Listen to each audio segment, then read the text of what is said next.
Fala galera, bom? Renato Mafra, Informática, junto com vocês aqui. Sim, com mais questões do tópico de internet e intranet, tem muitas siglas para falar. Óbvio, o conceito de intranet é importante, mas na parte de internet os serviços e protocolos usados na rede mundial são mais importantes. Sabemos que esses serviços são similares aos da intranet, mas a questão em si sobre intranet vem para comparar os serviços. Lembra? São as mesmas tecnologias e serviços, mas obviamente voltado a um público específico, enquanto a internet tem muita coisa e esses serviços são muito abordados em questão de prova. É o assunto hoje mais citado em questões. Vamos para a tela, fazer mais. Temos a questão aí da PRF nessa estrutura, diz CESP em 2019. Julgue um item subsequente a respeito de conceitos e modo de utilização de tecnologias, ferramentas, aplicativos e procedimentos associados à internet. Por meio de uma aplicação de acesso remoto, um computador é capaz de acessar e controlar o outro computador, independentemente da distância física entre eles, desde que ambos os computadores estejam conectados à internet. Essa questão teve briga, entrou professor de português na história, e nem era prova de português, era prova de informática, para dizer que ela estava errada, mas ela estava certa. Ele dizia, não, esse desde que ambos estejam é regra obrigatório. A gente sabe que computadores podem ser controlados remotamente pela rede. Essa rede pode ser uma rede local, essa rede pode ser uma rede metropolitana, mais longa, entre bairros diferentes de uma mesma cidade. Essa rede pode ser uma rede de longo alcance. Um computador está no Brasil, outro está lá na França, lá na Europa. Legal. Agora você me diz, independente da distância física, vamos botar aí que está, sei lá, 12 mil quilômetros de distância. Então ele está aqui, ó, a 12 mil quilômetros de distância. Legal. Que rede você tem que dar acesso a isso? Eu não tenho nenhuma. Você tem sim, ué. Você tem acesso à rede mundial de computadores. Então você poderia usar da máquina 1, que repito, está no Brasil, para acessar uma máquina que está na França. Controlar a máquina remotamente, independentemente da distância física entre eles, viu? Desde que essa distância física seja lá qual for, ambos estejam na internet, tá? Eu tenho que considerar a questão em rede, gente. Ela poderia colocar assim, ó, independente da distância física entre eles, contanto estejam em alguma rede, que se enxerguem. Estaria certo. Mas como ele colocou a independência da distância física vinculada à internet e ela sendo a maior rede de todas, tanto faz ser 500 metros, ser 500 quilômetros ou 500 ou 5 mil quilômetros, a internet, óbvio, vai permitir o acesso remoto de uma máquina a outra, tá? Então, repito, passou assim como certa. Mas lembra que pode ser um acesso na rede local, pode ser um acesso em uma rede ampla, pode ser um acesso, uma rede metropolitana e uma rede ampla. A rede ampla que a gente conhece, por mais que não seja a única, empresas podem ter a própria rede ampla, por exemplo, a empresa que gerencia um satélite, tem satélites que conseguem atingir 1/3 da estrutura do planeta, da órbita do planeta. Com isso, ele consegue, óbvio, atingir países diferentes, até que estão em continentes diferentes. Então, se eu tenho uma conexão com esse satélite, eu poderia criar minha própria rede WAN, que não seria, óbvio, uma rede pública, se é só minha e só eu trafego dados por lá. Legal. Olha mais uma, 35. Direto aqui. Os protocolos de comunicação SSH e Telnet garantem comunicação segura, uma vez que os dados são criptografados antes de serem enviados. Beleza. Estaria perfeito se na questão tivesse só o SSH. O problema é que o Telnet não tem criptografia. Logo, qualquer questão que traga a ele segurança vai estar errado. Quem tem segurança é o SSH. SSH vem de Security Shell, um shell seguro, tá? Um shell seguro. O que é shell mesmo, Mafra? Shell é uma interface interpretadora de comandos. Então você pode ter um interpretador de comandos remoto. Pode fazer acesso remoto. É o tópico 3.3 que a gente citou no início desses blocos. Então, SSH faz acesso remoto. Telnet também é um terminal remoto. Os dois fazem quase a mesma coisa. Quase, porque o SSH faz de forma segura e o Telnet de forma não segura, mas os dois, obviamente, fazem acesso remoto. Então, óbvio, o Telnet vem sendo substituído em acessos pelo SSH quando a segurança é necessária. Ainda poderia usar o Telnet em uma rede local, sem problema. Olha a outra, ainda sobre ele, mas falando agora sobre a porta de conexão. A questão diz, quando um serviço Telnet está habilitado, ele funciona por padrão na porta 23. Por padrão na porta 23. Lembra que eu te falei que a gente é cobrado em questão de prova sobre a porta do Telnet, a porta do SSH? Então, desculpa te contar isso, mas é importante lembrar dessa informação, tá? Se a gente abre uma conexão com o Telnet, de fato ele fará a conexão na porta 23. E se a gente faz uma conexão com o SSH, ele vai trabalhar na porta 22, tá? Lembra que eu te falei? As primeiras portas são as mais importantes. Se eu pegar acima dele, a porta 20 e 21 é para o FTP, 22 para o SSH, Telnet 23. 23, beleza? 23 aqui. Ah, vou decorar todas? Não, só daqueles protocolos de aplicação que estiver na sua relação de estudo. Aí esse sim. Olha mais uma. Os protocolos FTP e HTTP possibilitam a transferência de arquivos. Tá certinho. Ué, Mafra, mas o HTTP não é para navegação? É, ué.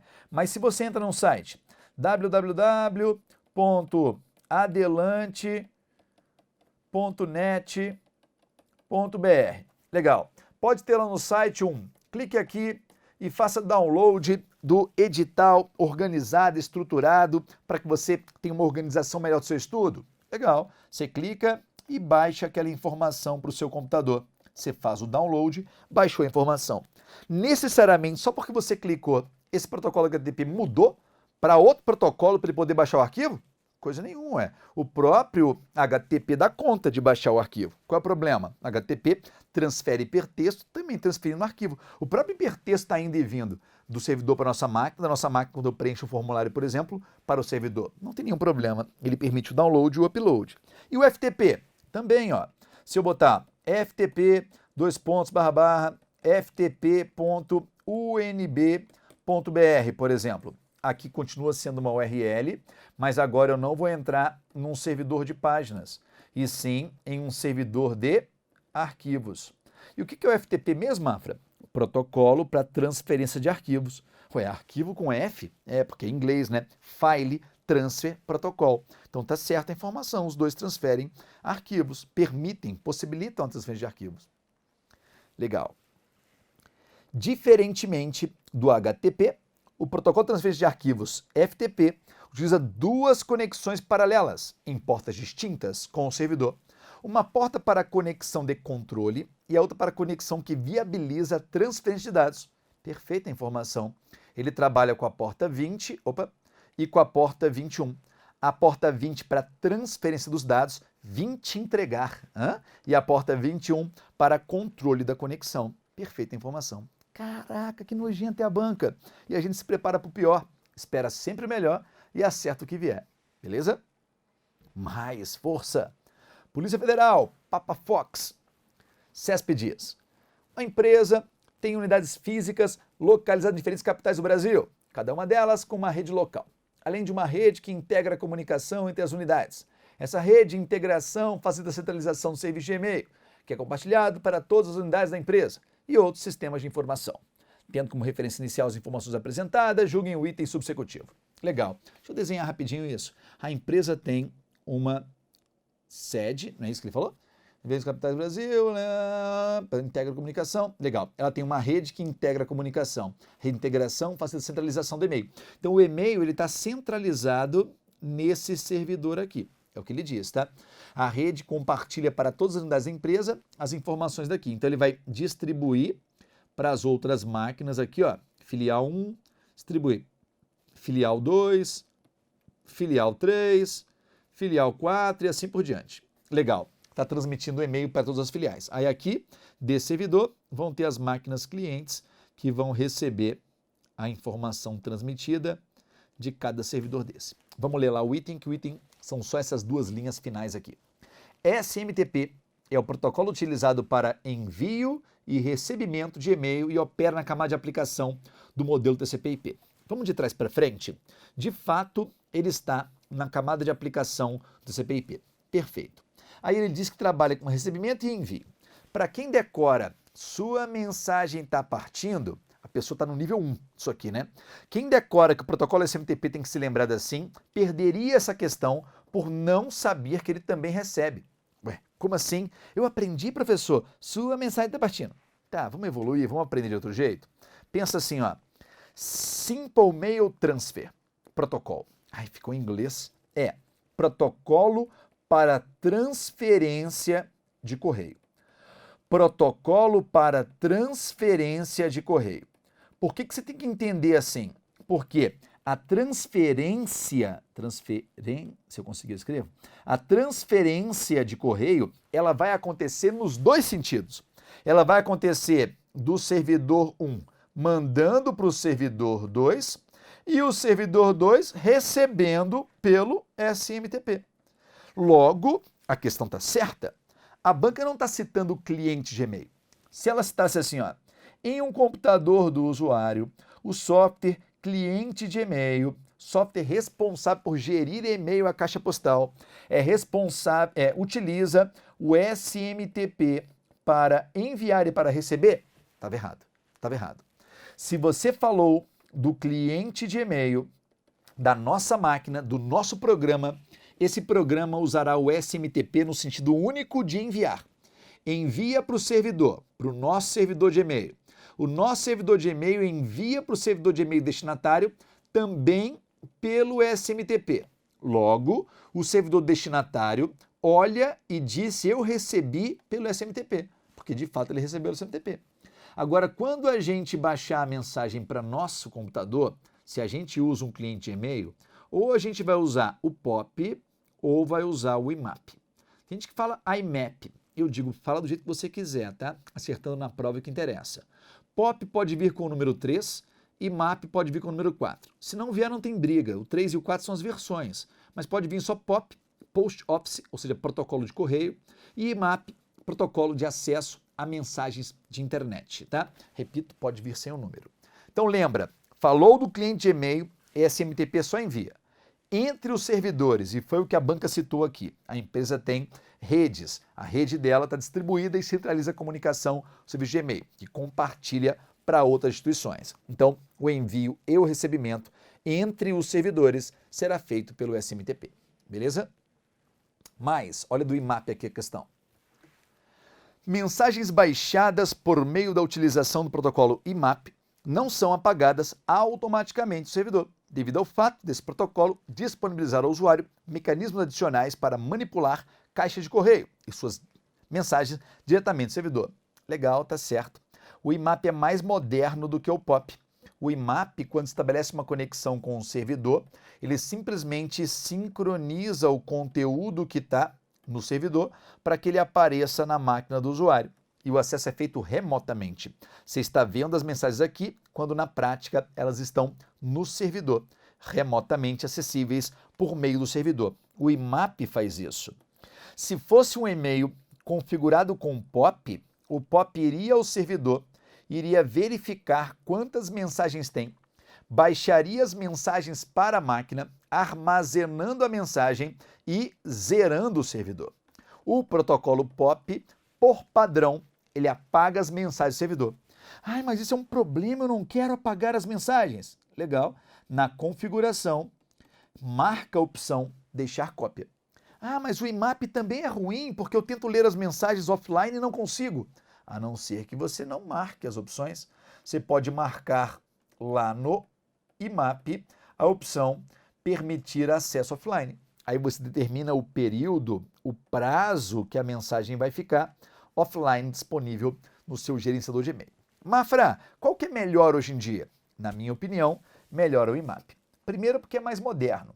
Segundo, porque permite que eu gerencie pelo meu celular o e-mail que está na caixa postal, pelo meu notebook, pelo desktop, ou seja, eu posso ter acesso de diferentes equipamentos, até mesmo simultaneamente, à minha caixa de mensagens.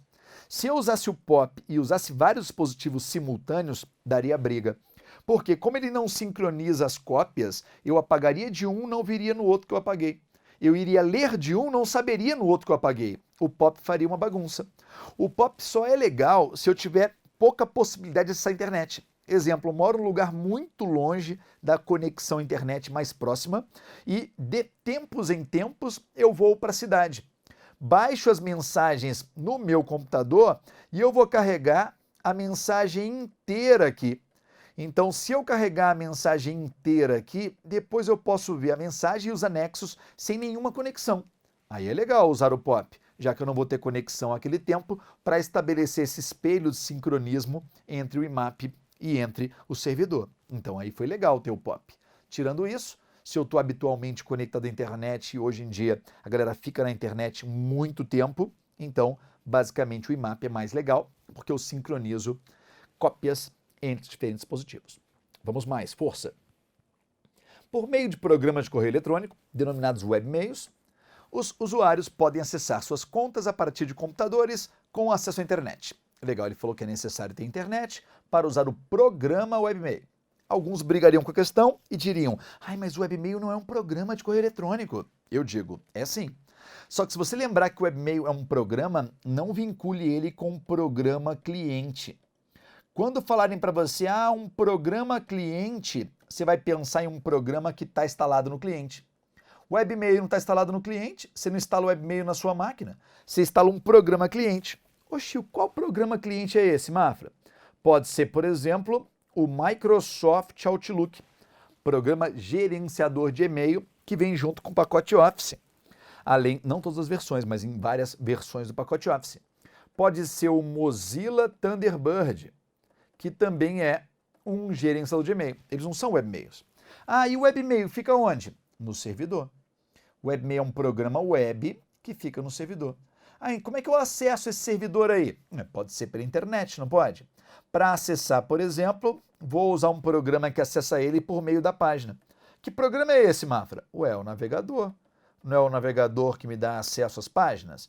Então eu vou abrir o navegador e vou colocar o endereço do webmail.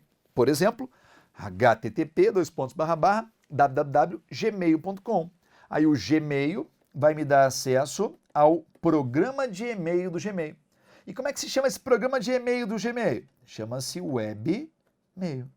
Mas por que o nome tem web? Web não é a navegação? Então vai ser o correio pelo serviço de navegação. Vou ter que ter internet para isso? Obrigatoriamente, senão vai dar erro no acesso à página. Eu preciso configurar alguma coisa? Não, tem que configurar nada, basta entrar, colocar o usuário e a senha e acessar o meu e-mail. Beleza? Olha uma de streaming aqui. A respeito de streaming e compressão de áudio e vídeo, que é a ideia do codec, julguem os itens que se seguem.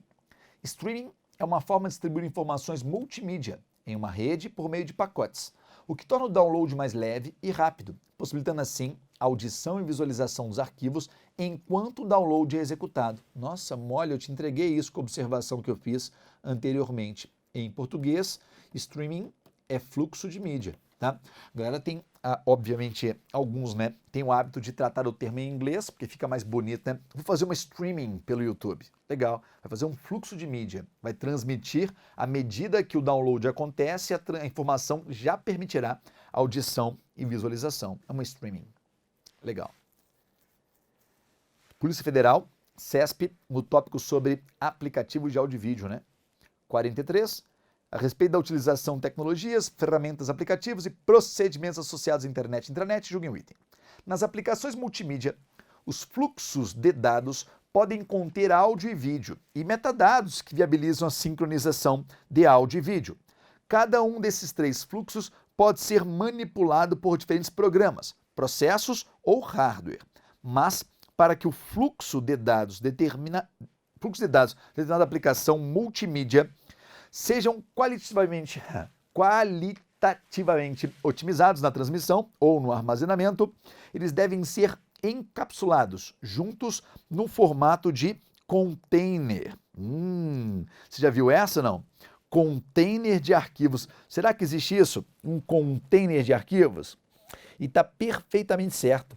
O contexto de container permite associar diferentes tipos de informação dentro de um mesmo conjunto de arquivos. E para que serve isso, Mafra? Isso serve justamente para fazer a transmissão de informações simultâneas de áudio e vídeo e metadados, que podem incluir informações sobre o vídeo, informações sobre o áudio, legendas e outras estruturas dentro dele, tá? Então, um container, ele vai incluir diferentes formatos dentro dele. Mas eu não entendi para que isso é necessário. Para melhorar a qualidade. Se eu transmito por um caminho o áudio, por outro caminho o vídeo, por outro caminho a legenda, eu vou perder a sincronização. Então, meu fluxo de dados vai ser comprometido. Então, para que o fluxo de dados dentro da aplicação seja qualitativamente otimizado, então eu vou transmitir de forma que tudo chegue junto e, óbvio, seja armazenado na mesma estrutura. Então, container perfeitamente colocado pela banca CESP, é para que você conheça o termo, tá? Tá certa a questão. Legal. Vamos matar aqui para fechar esse bloco com as informações a respeito desse que separei para o tópico 3, beleza? Ficou um pouco menor, chegando a 20 minutos, mas é bom te dar uma colher de chá e você já descansa de maneira antecipada. Valeu, galera, a gente se vê.